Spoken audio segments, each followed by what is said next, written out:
Bom, primeiro, boa noite, né? E quem está assistindo a gravação, enfim, né? Bom dia, boa tarde, né? Meu nome é Débora, então, eu sou professora de História. Eu sei que aqui tem gente da graduação, né? E também já gente formada e tudo mais. Vou tentar ser o mais didática possível, assim, durante a fala, e depois a gente pode conduzir um debate. Eu vou abrir aqui a apresentação e daí já vou me apresentar também. Então, não se preocupem que vai como eu abri a apresentação, a fala de hoje é ensino de histórias e novas tecnologias. E aí até vou, antes de entrar no tema, nos textos, no caso, eu indiquei um texto, e aí depois eu indiquei um outro que fala um pouco também dessa questão das novas tecnologias e a pandemia, que é um debate que a gente pode levantar, porque assim, tem uma situação, né, do ensino de história em relação às tecnologias pré-pandemia, e a gente pode falar um pouco também o que acontece com essa questão da pandemia, que, claro, que como nós aqui somos historiadores ou professores de história, ou mesmo graduandos em história, mas na verdade atingiu toda a educação, né? Várias questões em relação ao ensino de história e a vida nas escolas em geral, né? Isso atingiu muito essa questão do coronavírus, das pessoas não poderem estar presencialmente. Então, a gente teve que se apropriar dessas questões. Eu estive bastante envolvida com isso, né, de vários sentidos que depois eu vou contando para vocês. Então, como que a gente, né, e agora no contexto pós-pandemia, como que a gente coloca essa questão do ensino de história e essas novas tecnologias? Então, eu vou me apresentar, né? Meu nome é Débora, eu sou professora há mais de 10 anos. Eu sou formada em História, também sou doutora em História, e assim, vou contar resumidamente um pouco da minha trajetória, né? Eu fui professora da educação básica há bastante tempo, e aí nos últimos anos eu me voltei bastante para a questão da formação dos professores. Tenho trabalhado então com a implantação dos últimos tempos, com a implantação do novo ensino médio e com a formação de professores em várias áreas, assim. E aí um pouco do que, na verdade, essa questão do tema de hoje, né, ele tem muito a ver com uma conversa que eu tive com o Jonatas, que hoje nem está aqui, que está em aula, né? Mas porque eu tenho usado bastante as redes sociais para alcançar professores e para incentivar essa questão das novas tecnologias. E aí tem tudo a ver, assim, com a fala de hoje, né, que eu quero usar, na verdade, o texto, se vocês tiverem acesso, como uma mola precursora de uma discussão que eu quero fazer, sobre a questão de como que a gente usa as novas tecnologias, aí no nosso caso, no ensino de história, mas a gente pode pensar nisso, o ensino como um todo, assim. E só para vocês terem uma ideia, assim, por mais que hoje eu esteja trabalhando muito mais com formação de professores, então a gente é professor de professores, né? Hoje eu estou trabalhando com algumas escolas que estão em déficit de aprendizagem, então a gente trabalha muito com essa questão das notas do IDEB para melhorar tudo isso. Mas eu sou professora de sala de aula, né? Eu já dei aula para sexto ano, sétimo ano, todos os desafios de quem está na sala de aula são por mim vividos também, já foram vividos. Então não é uma realidade que eu sou distante, por mais que eu tenha essa questão da formação acadêmica, o meu pé está sempre na sala de aula, né? Hoje de forma indireta, porque formo os professores, mas eu também tenho muito contato, porque eu estou sempre nas escolas, assim, principalmente as escolas de periferia. Eu sou gaúcha, mas eu moro em São Paulo já tem 7 anos, e aí tenho trabalhado muito com as escolas daqui, conhecendo um pouco da realidade da cidade de São Paulo, que é uma cidade muito diversa, né, muito múltipla, e que tem muitas diferenças sociais, assim. Então, hoje eu tenho voltado muito para as escolas da periferia, que precisam melhorar as notas do IDEB, que tem muitas baixos níveis de aprendizagem, muitas dificuldades, e aí sempre nesse sentido de melhorar esses índices para melhorar as aprendizagens. Então, assim, por que o ensino de história, né, e novas tecnologias? E aqui até coloquei, depois eu posso passar para vocês, alguns eu vi que já me adicionaram também, que eu tenho um Instagram, em que eu trabalho, né, praticamente com essa questão do ensino, aí não só ensino de história, mas ensino também de outras disciplinas, e trabalhar um pouco dessas novas metodologias, de como que elas se colocam em sala de aula. Mas primeiro, então, que a gente pode perguntar assim, por que o ensino de história e novas tecnologias, né? Por que isso é necessário? E por que a gente precisa conjugar tudo isso? A gente percebe, assim, o próprio texto traz isso, o autor traz uma dificuldade, né, de boa parte dos professores de usarem a questão das tecnologias.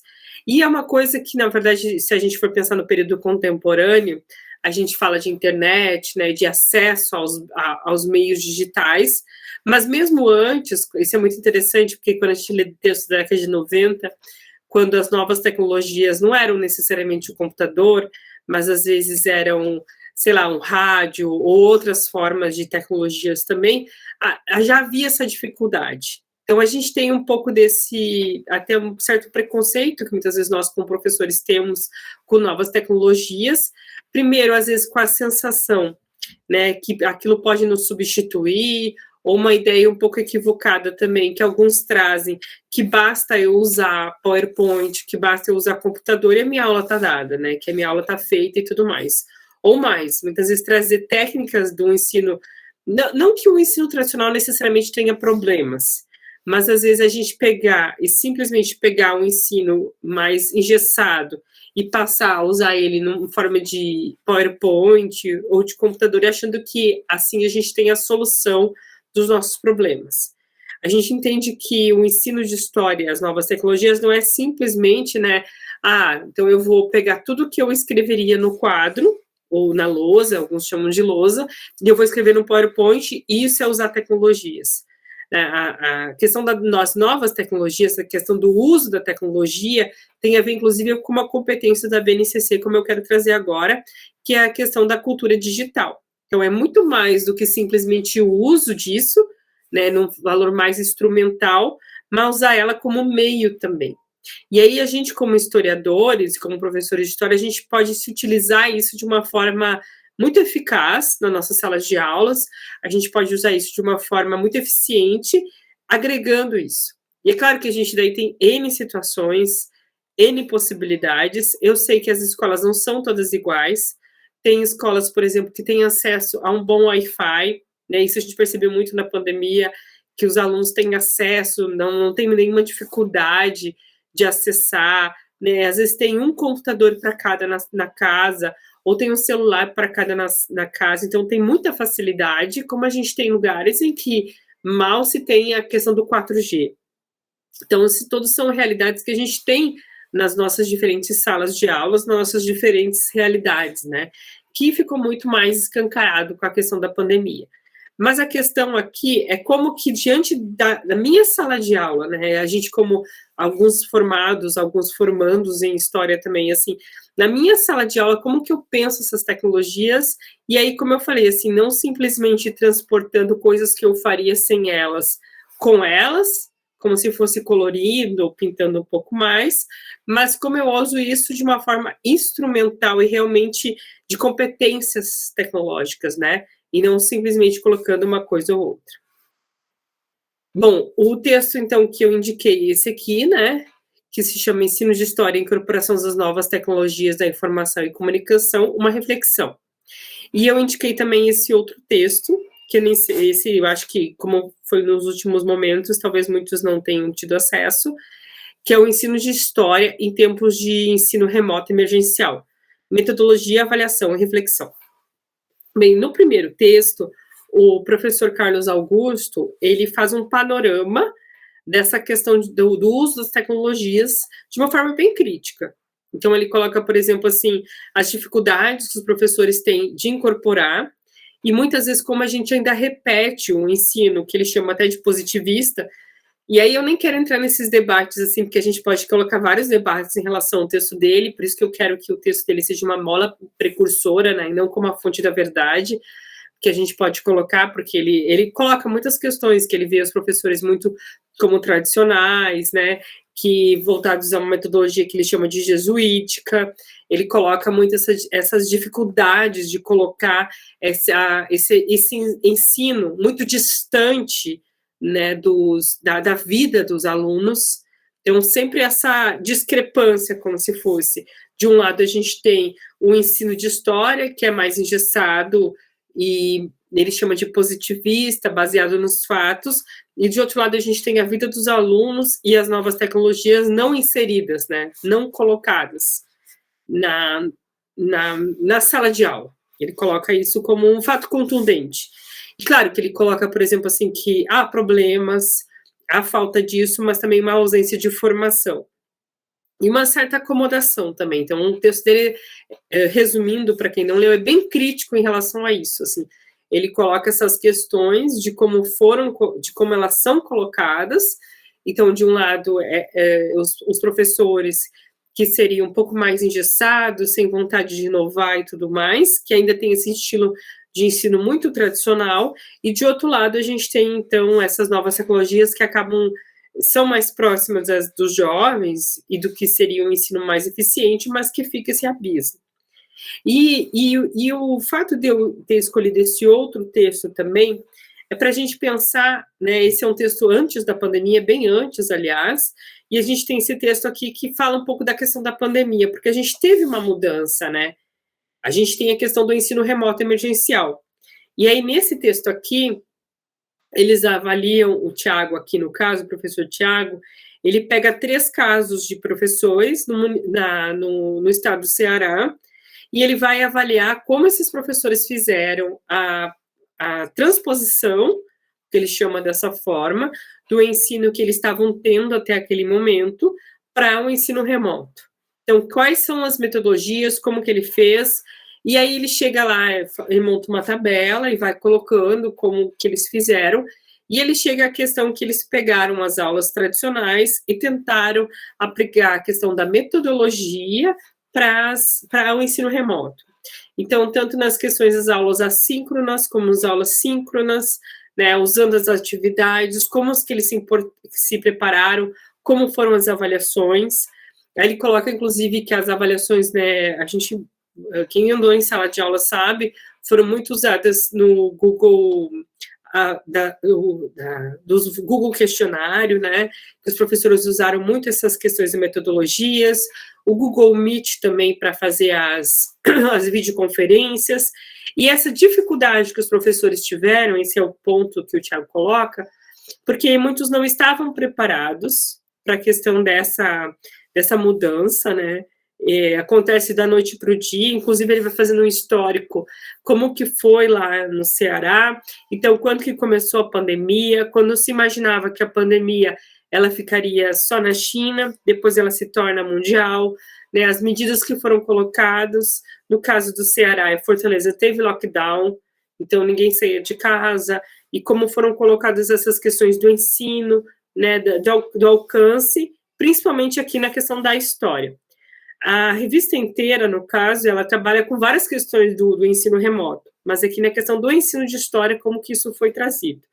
E aí as dificuldades que se tem em relação a, por exemplo, não se conectar, né? Ele vai colocando várias questões também do certo preconceito que se tem com o EAD, do ensino à distância, como se o ensino à distância não tivesse aprendizado, ou como se, porque as pessoas não estão juntas, nada se pode aproveitar, nada se pode ter, e ele tenta achar um equilíbrio, então, entre os dois. De um lado, aqueles que são totalmente contra o ensino à distância, que dizem que não se aprende nada, e aqueles que são entusiastas, mas também muitas vezes num certo, que eles chamam de uberização dos professores, né?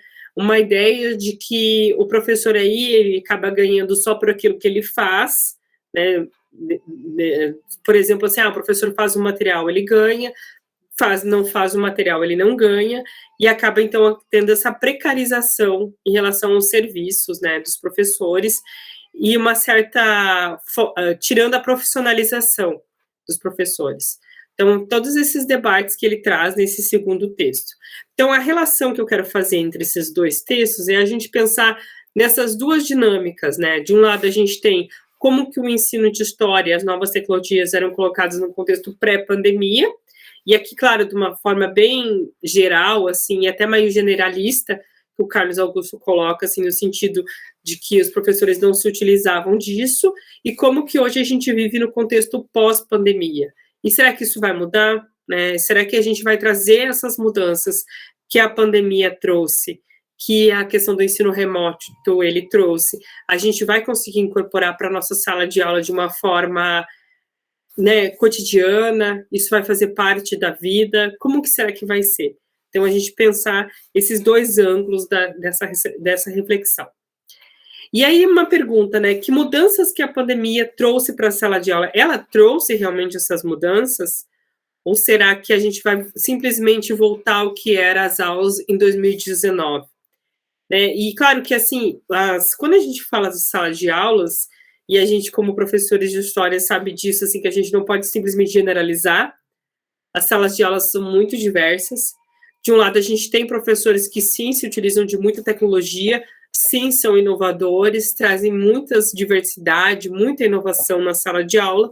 E, de outro lado, a gente, sim, muitas vezes tem um ensino mais engessado ainda, e mais muitas vezes sem conexão. E eu acho que quando a gente fala, por exemplo, de ensino de história, muitas vezes a gente percebe que os acontecimentos, para os alunos, eles ficam como se fosse só no passado, sem muita relação necessariamente com a vida deles e com o seu cotidiano. Então, é como se eu tivesse, de um lado, né, os acontecimentos históricos, os fatos, e de outro lado, né, a narrativa histórica, e do outro lado, a vida dos alunos muito distante, né, como se não tivesse essa conexão. Então, se a gente fosse pensar assim, poxa, que mudança que eu gostaria que tivesse em relação à sala de aula pós-pandemia. Acho que a principal mudança que nós gostaríamos é essa conexão, que existe essa conexão, né? Que de um lado a narrativa histórica e de outro lado a vida dos alunos, a gente consiga fazer essa conexão. Quando a gente trabalha alguns temas que às vezes são tão difíceis, né? Por exemplo, totalitarismo, a gente trabalha às vezes a história brasileira, e mesmo é interessante que até quando a gente trabalha, por exemplo, história brasileira, vou trabalhar Vargas, vou trabalhar período monárquico, às vezes os alunos mesmo assim se sentem muito distantes daquilo. Então, como que eu posso usar a tecnologia, todos esses mecanismos que a gente aprendeu nesse período de pandemia, para a sala de aula, de uma forma que eu consiga fazer essa conexão? Porque tem uma coisa também, né, e aí principalmente para quem está na graduação não, no ensino básico, o desafio é muitas vezes ensinar para quem não gosta de história. Porque eu sempre digo assim, e hoje, né, eu estou numa posição que a gente pode dizer um pouco mais cômoda, porque eu ensino para quem gosta, né? E vocês que estão aqui também gostam de história, a gente é apaixonado por história, a gente gosta. Então, ensinar dentro desse contexto sempre é muito mais tranquilo do que quando eu estou numa turma de 7º ano, que veio, por exemplo, acabou de vir da educação física e é o último período de uma sexta-feira. Então, despertar esse interesse. E aí eu acho que as tecnologias nos ajudam muito no despertar desse interesse, porque elas trazem essa questão da conexão, tanto na questão da concretude, né? Eu consigo muitas vezes, por exemplo, acessar um museu, eu consigo usar tecnologias para melhorar a escrita dos meus alunos, eu consigo usar a tecnologia para pensar outras questões, mas eu também consigo fazer essa conectividade entre a narrativa e o sentido que eles têm. E aí a gente pode pensar várias questões, né, em relação a essa relação.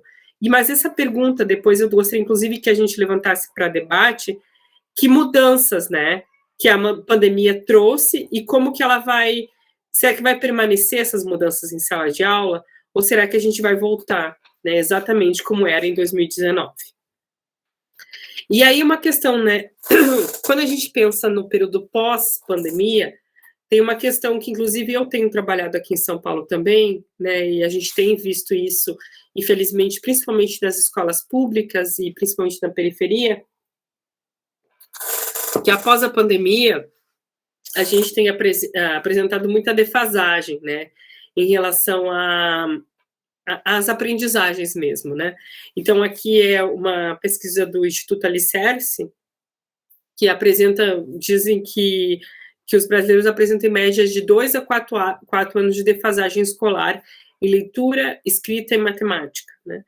Então, assim, até tem uma vez que eu estava mentorando, né, um professor de filosofia, e ele falava do incômodo dele na questão que boa parte desses diagnósticos da educação, eles trabalham principalmente com matemática e língua portuguesa, né, de leitura, escrita e matemática. Eles não trabalham muito questão do ensino de filosofia, do ensino de história, do ensino de geografia.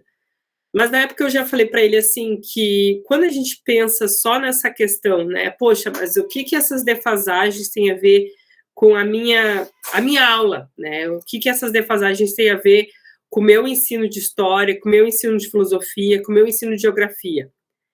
E a questão é que quando eu tenho um aluno que ele não sabe ler, que ele tem dificuldade de escrita e até às vezes de conhecimentos matemáticos, dificilmente eu consigo, e para quem está em sala de aula até depois pode um pouco falar sobre isso, dificilmente eu consigo ter uma boa aula de história com esse aluno.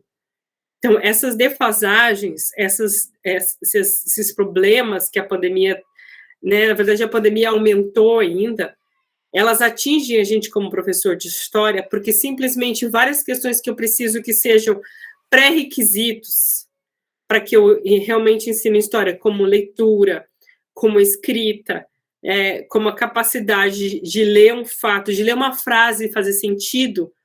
Se o aluno ele ainda não conseguiu esses níveis de leitura e escrita e de aprendizagem, dificilmente eu consigo, às vezes, fazer ele refletir, por exemplo, sobre o Egito Antigo, porque muitas vezes ele não vai ter nem a dimensão do tempo, às vezes ele não consegue ler um texto que faça sentido, né? Eu, por exemplo, assim, eu já tive a experiência de dar aula para o EJA, em sexto ano, em que eu tive alunos que eles ainda não tinham a questão da leitura. Então, quando eu tinha esses alunos que tinham dificuldade de leitura, tinham dificuldade de escrita, ainda não tinham apreensão do que acontecia, o que a gente percebia? Eu ia ensinar lá, sei lá, eu lembro que era pré-história, né, e depois história antiga. E muitas vezes eu não conseguia questões básicas com eles, porque tinha essa dificuldade de leitura e escrita. Então, isso vai atingir nossa sala de aula. Então, de um lado, a gente tem a questão das tecnologias, de outro lado, a gente vai, né, por um lado, trouxe essa questão, a pandemia das tecnologias, por outro lado, a gente tem essa defasagem, e é claro que muitas vezes quem está em escola particular não vai sentir tanto isso. E mesmo assim, depende da escola particular. Tem escolas particulares que também a gente sente essa defasagem, mas para quem está na escola pública, vai acabar sentindo bastante essa questão da defasagem escolar e como isso atinge, né, o nosso ensino de história, assim, como que eu vou contribuir para que esse aluno aprenda, que ele consiga ter a abstração suficiente para entender um conceito, para se colocar historicamente, e até uma questão, por exemplo, matemática, né, matemática parece muito distante de história, mas até para eu entender, por exemplo, a porcentagem, eu entender, às vezes, a questão, por exemplo, assim, qual é a porcentagem da distribuição de renda de um lugar, ou qual é a renda, quanto que uma família gasta em relação a outras coisas. Né? Essas questões são muito básicas, elas também nos ajudam quando a gente fala de ensino de história. Então, realmente, assim, a interdisciplinaridade, né, essas coisas tão faladas hoje em dia, da história, interdisciplinaridade, né, da própria BNCC, elas atingem-nos muito fortemente em sala de aula, assim, porque sem o meu aluno ter essa base, acontece que eu não consigo aprofundar em outras coisas. E no caso desse professor de filosofia, é o que eu falava para ele, né? Muitas vezes tu vai trabalhar, sei lá, Aristóteles, tu vai trabalhar Platão, mas para alguém que às vezes não tem, se ele não tiver base nem histórica, no sentido de entender que existiu as cidades gregas, de entender algumas questões, o que é a história antiga, tudo fica perdido. Então a gente vai percebendo assim que essa necessidade da base que a gente vai sentir também, né, já tem sentido em sala de aula, essa defasagem que nos atinge como professores de uma forma muito contundente. E aí uma questão, né, que até o primeiro autor lá, que é o Carlos Augusto, coloca, que é a relação que a gente precisa fazer, que é o que o que ensina, pesquisa e produz, né? Então, pensar assim, muitas vezes, e até ele coloca assim, muitas vezes o professor de história que está em sala de aula, ele não se vê como pesquisador e ele não se vê como aquele que produz conhecimento. Isso é uma questão que a gente muito debate aqui no GT também, eu já vi algumas questões sobre isso, se imaginar que a escola não produz conhecimento. Então, o conhecimento ele seria produzido só na academia, só na faculdade, e para a escola sobraria, então, reproduzir esse conhecimento sem muita reflexão. E para que a gente tenha transformações em relação a não só as tecnologias, né, mas usar elas como instrumento de transformação, a gente precisa desse tripé, né? O ensino, a pesquisa e a produção. Então, esse tripé, ele é o que realmente faz a transformação, porque ao mesmo tempo que aquele que ensina, ele pesquisa sobre o ensino de história, inclusive tecnologias, não só tecnologias, mas teorias, como eu posso usar aquilo de forma metodológica e produzir conhecimento também. Acho que depois de muito tempo a gente consegue pensar, inclusive, formas de quebrar essa dicotomia, né? De imaginar que o professor de ensino básico ele não produz conhecimento, que o único conhecimento seria produzido no ensino superior, ou de imaginar, por exemplo, que o professor de ensino superior ele tem que se ver distante do professor de ensino básico. Aliás, esse é um dos principais problemas que a gente tem, né? Quando a gente vê essa discrepância. Né? Então, o professor de universidade, ele não se veria muitas vezes como professor. Aliás, é uma coisa que até o professor Carlos Augusto coloca, e do professor de ensino superior, não só não se vê como professor, mas se vê principalmente como pesquisador. Então, a gente teria essa discrepância, né? E aí pensar, poxa, como que eu posso agregar e juntar isso? E tem uma coisa que aí, enfim, fica para o debate também, não só na questão dos professores de história, mas muitas vezes se imaginar essa distância, né, entre o professor de ensino básico e o professor de ensino superior, como se o professor de ensino superior ele tivesse num patamar muito distante do professor de ensino básico. Primeiro que a gente tem professores de ensino básico muito capacitados, super capacitados e capazes de produzir ciência, inovação, capazes de inserir realmente transformações no ensino de história. E primeiro que se a gente fosse pensar, na verdade, aquele que tem o caminho mais facilitado acaba sendo o professor de ensino superior, que como eu falei lá no início, que é hoje o que acontece comigo, a gente ensina para quem gosta, né, já de história. A gente ensina para quem já tem essa e gosta de estar ali, gosta de ouvir sobre história. E aí, claro, né, é muito mais tranquilo a gente ensinar para quem gosta. Mas aí o nosso grande desafio, eu acho que é uma questão como sociedade, como professores de história que a gente precisa pensar, é como que eu atraio aquele que não gosta. Como que eu atraio aquele aluno, aquele adolescente, aquela criança que muitas vezes não gosta de história.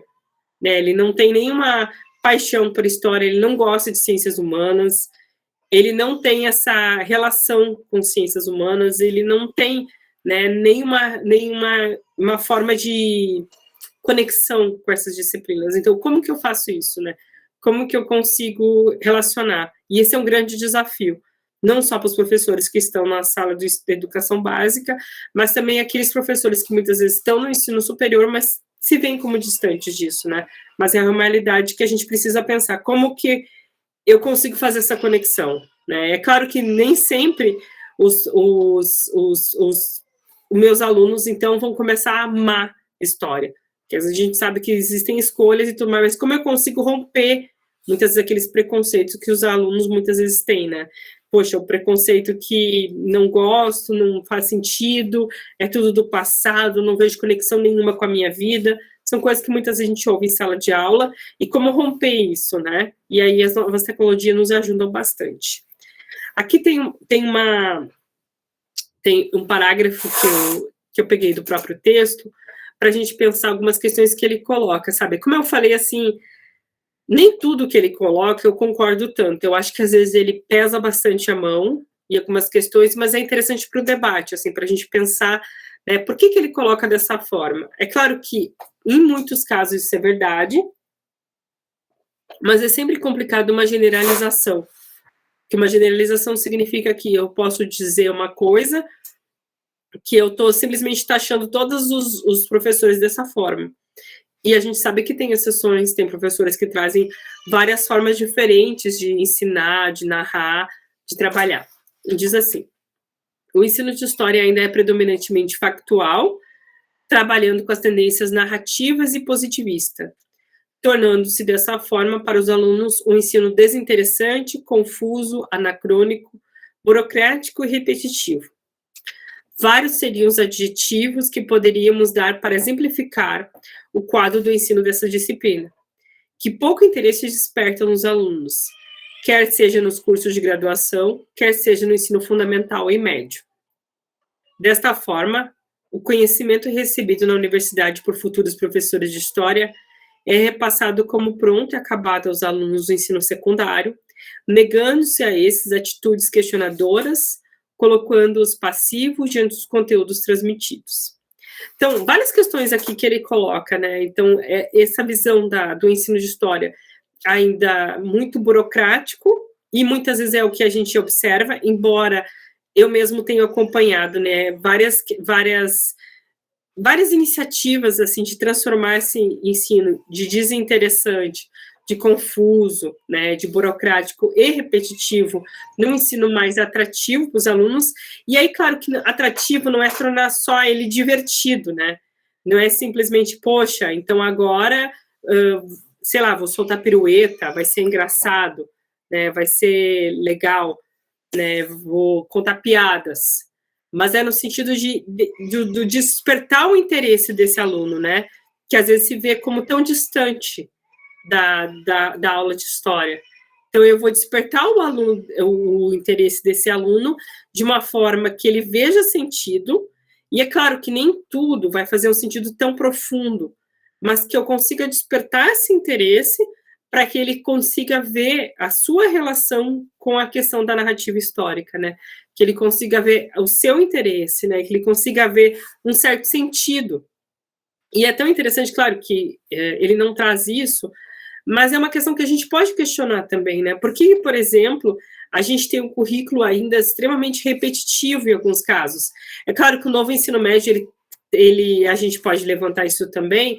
A ideia dele é modificar um pouco disso. E claro que aí a gente tem problemas em relação à própria perda de períodos de história, isso tem acontecido em muitas escolas, mas de outro lado, o novo ensino médio, um pouco da ideia dele, é atrair esse adolescente para as questões daí não só de história, mas das ciências humanas.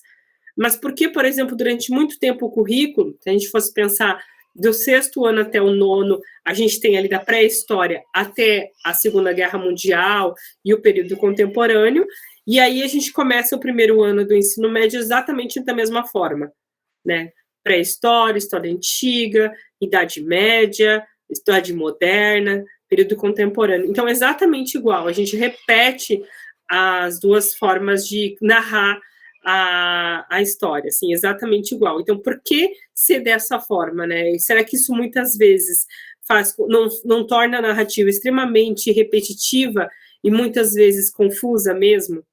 Não sei, muitas vezes o que eu encontrei, por exemplo, assim, nos alunos, mesmo do ensino médio, que muitas vezes esse ensino, que era, sim, repetitivo, se tu perguntasse para um aluno, poxa, mas tu lembra o que tu aprendeu ano passado?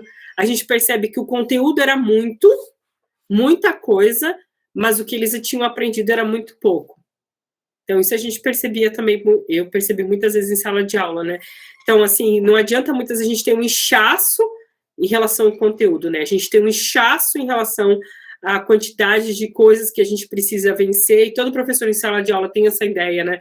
Poxa, eu preciso vencer o conteúdo, e parece que não acaba, não tem fim a questão do conteúdo, mas, no entanto, o que os alunos realmente aprenderam, a gente percebe que muitas vezes é muito pouco.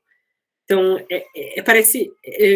essas questões, elas nos tocam profundamente, né? E é uma realidade que a gente encontra, assim, em sala de aula, né? Muito conteúdo, então a gente sempre tem a sensação de que o conteúdo está quase me engolindo, né? Eu não vou conseguir vencer todo aquele conteúdo, mas o que os alunos realmente retiveram daquilo, muitas vezes é muito pouco. E aí a gente tem algumas questões que o autor mesmo coloca, né? Segundo ele, assim, que são problemas da nossa forma de ensinar a história. Então, a gente, de um lado, tem os fatos como verdades absolutas, então a gente narra, e essa é uma forma que ainda se tem de ensinar a história muitas vezes, né? Como se não uma pouca reflexão sobre como se dão esses fatos, né? Como se coloca, como que algumas coisas são usadas e outras não, por que que a gente muitas vezes usa, por que que alguma, por exemplo, assim, por que que se escolhe alguns fatos para serem narrados e outros não? Porque alguns são escolhidos e outros não, né? Muitas vezes se tem poucas reflexões sobre isso, de que forma aquilo é narrado, de que forma aquilo é colocado.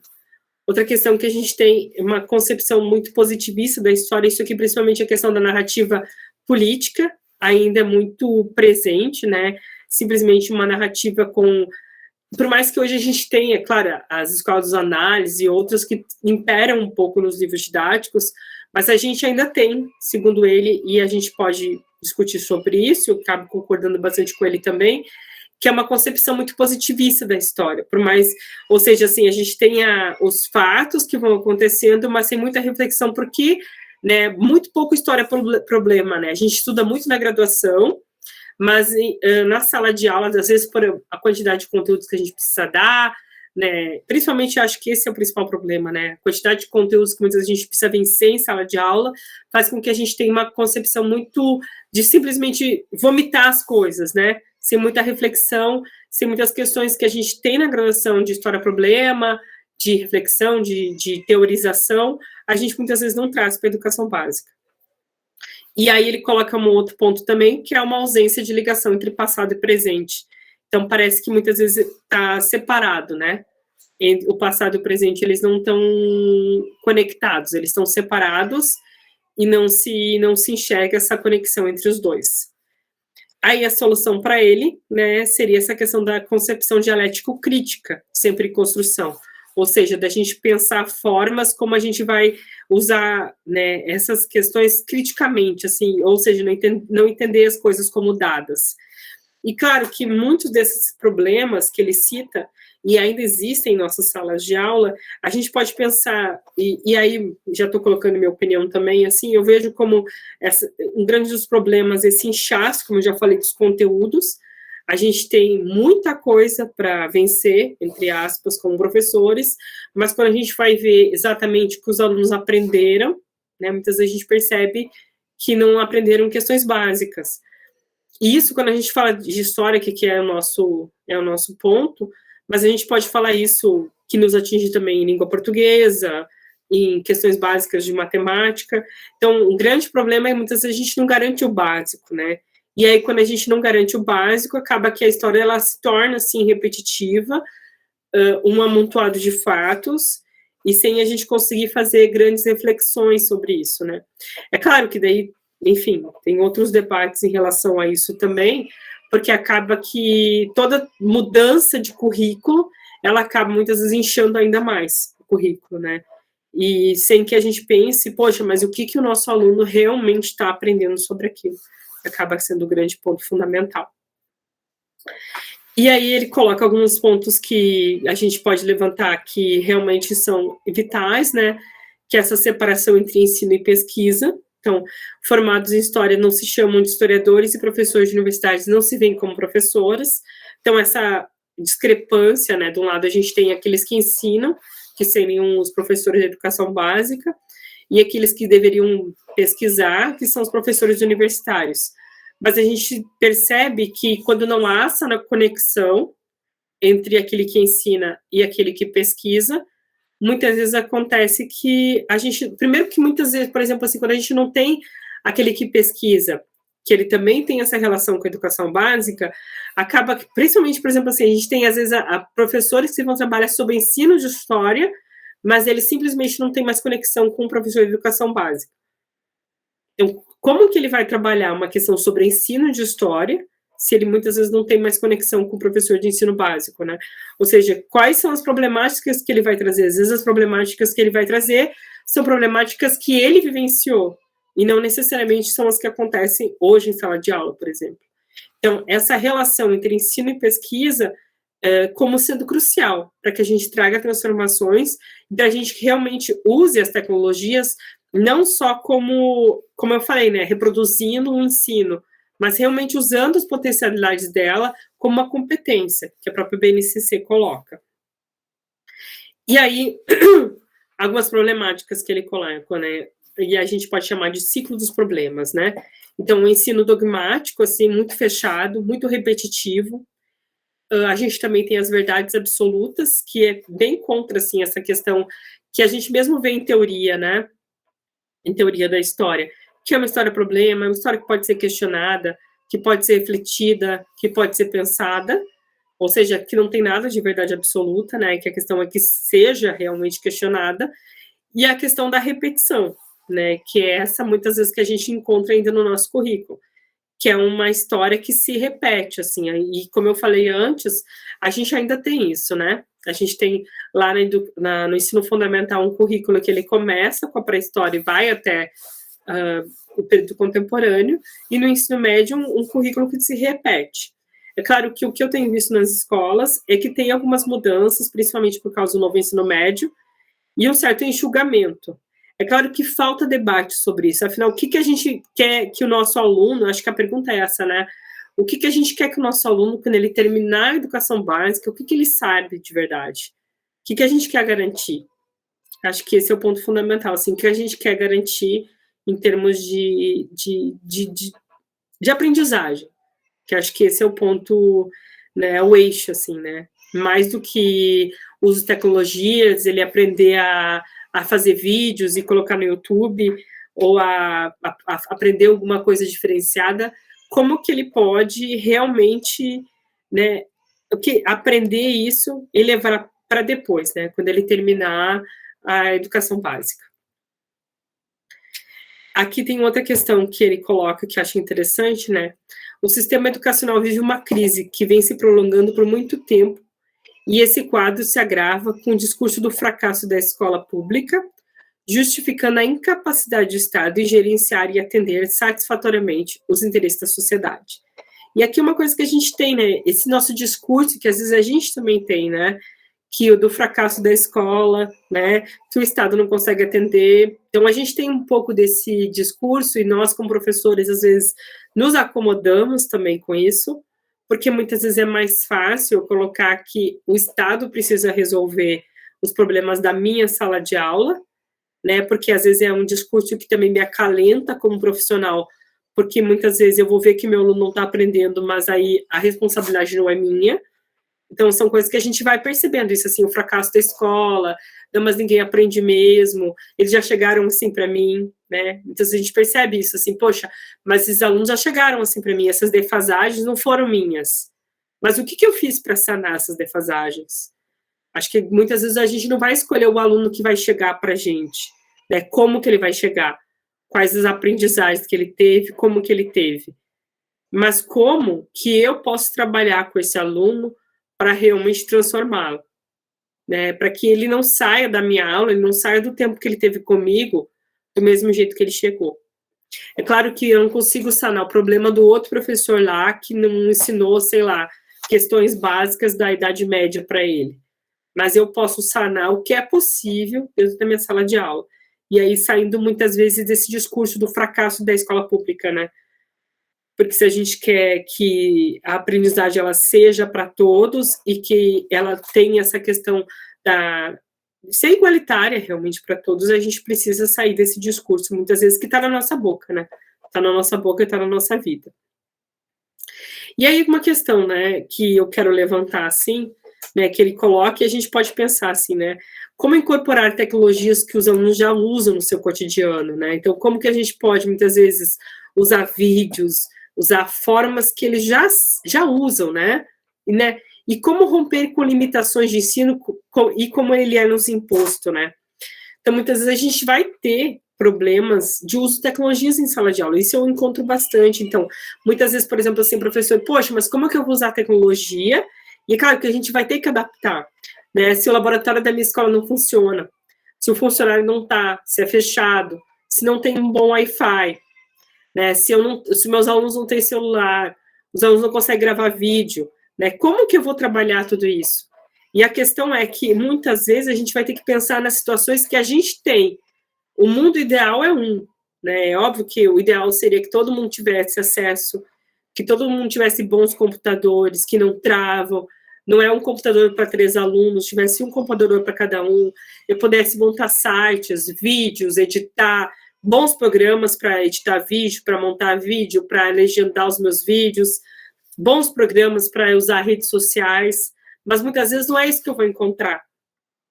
Eu sei disso, assim, não é isso que eu vou encontrar. Eu vou usar, às vezes, muitas vezes eu vejo, né, a sala de informática fechada, não tem funcionário, né, muitas vezes o professor vai ter que se organizar, mas, assim, dentro do que eu possuo, dentro das limitações, às vezes, que a minha escola põe, o que eu consigo fazer, né?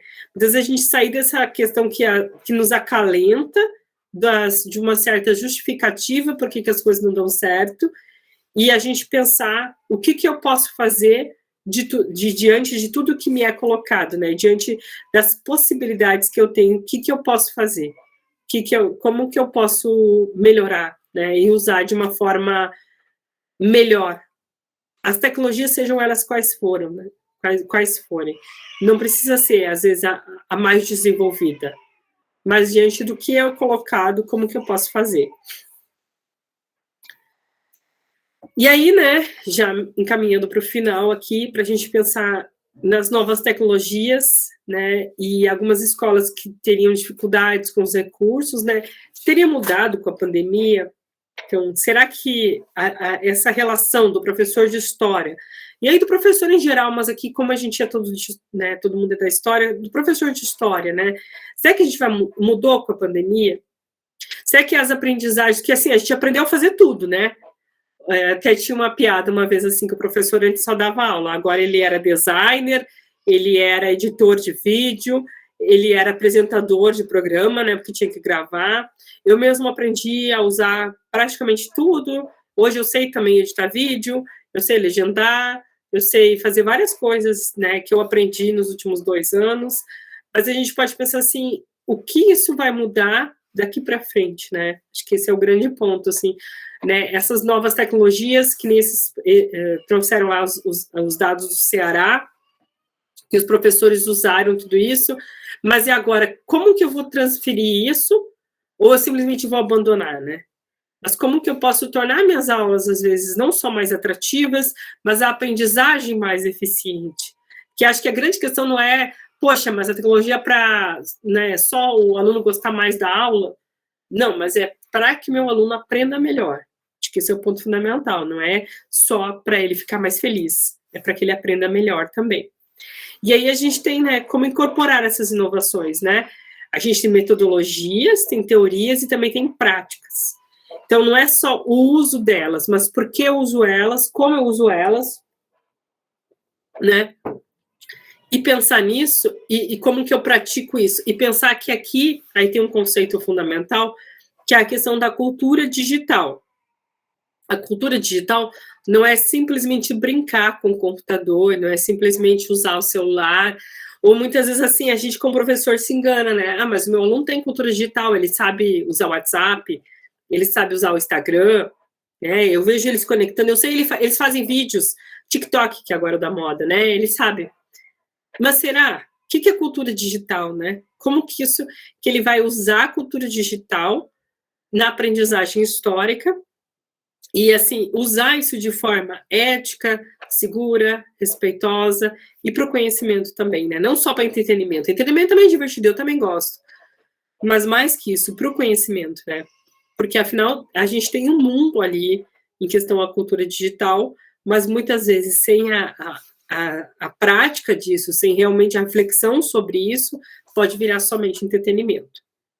Aqui a gente tem as competências gerais, eu quero chamar a atenção da competência 5, que é a cultura digital, que tem tudo a ver com o uso das novas tecnologias, porque para quem não sabe, né, fazer um resumo aqui, a BNCC ela traz 10 competências gerais, essas competências elas têm que estar em todos os níveis de ensino, e aí quando a gente fala de questão de tecnologia, a gente vai pensar na cultura digital, que o que é, né?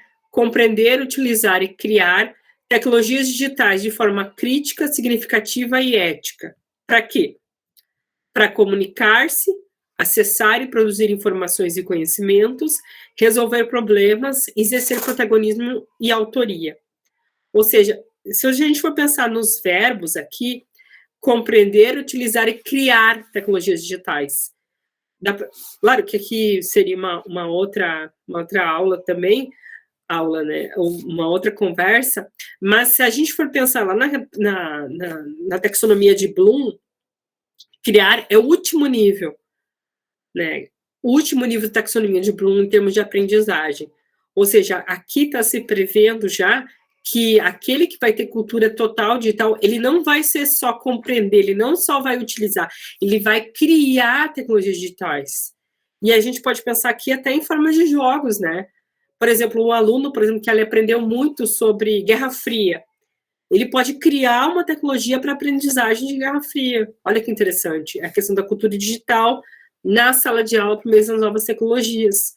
Então, eu posso, de repente, um aluno sabe muito RPG, ele tem essa questão dos jogos, ele aprende questões básicas sobre Guerra Fria e ele vai usar a cultura digital para criar um jogo, de repente, sobre Guerra Fria. E para quê, né? Aí tem comunicar-se, acessar e produzir informações e conhecimentos, resolver problemas e exercer protagonismo e autoria. Ou seja, aqui eu estou vendo a questão autoria do meu aluno, ele como singular, né? Ele vai produzir conhecimento, ele vai acessar essas informações e resolver problemas. É claro que quando a gente pensa nessa competência completa, a base ela prevê que ela seja completa até o 3º ano do ensino médio. Então, a ideia é que, por exemplo, se eu tenho no 7º ano, ele ainda não vai criar, né? Ele vai compreender, que às vezes é um nível um pouco mais baixo da taxonomia de Bloom. Mas quando eu chegar no 3º ano, a ideia é que ele já consiga criar. Então, veja a capacidade que ele tem que ter para que ele possa criar. E aí, muitas vezes eu vejo muitos professores usando isso de forma muito inovadora, que é a questão dos jogos, né? Que acaba sendo muito interessante. E aqui a gente também, e aí são questões do último texto que eu coloquei, né, com como que eles fizeram esse levantamento dos professores lá de Fortaleza. Eles levantaram os planos de aula, o planejamento semestral e o planejamento anual. Então, eles pegaram esses professores e viram essas questões de como que eles trabalharam as novas tecnologias dentro das salas de aula, né, nesse período de pandemia aí. E aí a grande pergunta que a gente tem, assim, com tudo isso que mudou, né, com tudo isso que transformou, todas as transformações e modificações que tiveram em relação ao uso das tecnologias por meio da pandemia, que veio de uma hora para outra, que foi muito rápida, teve todos os problemas que teve, né, mas se a gente for pensar, assim, o que a gente vai levar quando, né, a gente está voltando agora para os ensinos presenciais, mas, assim, depois de passar um ano, o que a gente vai chegar? Poxa, o que mudou? Ou a gente vai voltar para 2019 exatamente igual? Acho que são questões fundamentais para a gente pensar aí. Quais os desafios, então, que a gente tem, né? Se a gente for pensar. O uso das tecnologias, que a gente pode pensar que muitos dos professores aprenderam de uma forma forçada, não foi ideal, mas teve essa aprendizagem. Relação com o mundo do aluno, né? Ou seja, eu preciso me conectar com esse mundo do aluno, e a conexão com a vida do aluno. E aí a gente tem até o novo ensino médio, por exemplo, que tem a questão do projeto de vida. Então, o aluno, a ideia é que ele tenha uma visão para o que ele quer para a própria vida e como que ele vai chegar, né, nesses pontos. E aí a gente usa, sim, os conhecimentos de história e das próprias ciências humanas para que a gente consiga transmitir isso para o nosso aluno de forma eficaz. E aí a pergunta, né, que eu até quero levantar para vocês, assim, que mudanças o ensino remoto trouxe e quais vão permanecer? Bem, já finalizando aqui, eu quero agradecer pela essa fala. Esse aqui é o meu Instagram, chama Multiplica Educação, onde eu trabalho muitas dessas questões, né? Hoje, como eu já falei para vocês, eu não estou trabalhando com a história de forma direta, né? Apesar de ser doutora em história, e muitas vezes, em algumas ocasiões, eu dou aula assim, de história, mas hoje eu tenho me voltado muito mais para a formação dos professores. Mas, assim, muito desses conhecimentos que a gente tem de história e de ciências humanas, eles são vitais, então a gente usa para tudo aí, na questão da formação dos professores. Mas muitos pontos que eu trouxe, daria para pensar em professores de praticamente todas as disciplinas, mas no nosso caso aqui, pensar na questão do ensino de história. Tá bom? Agora acho que a gente pode abrir para o debate.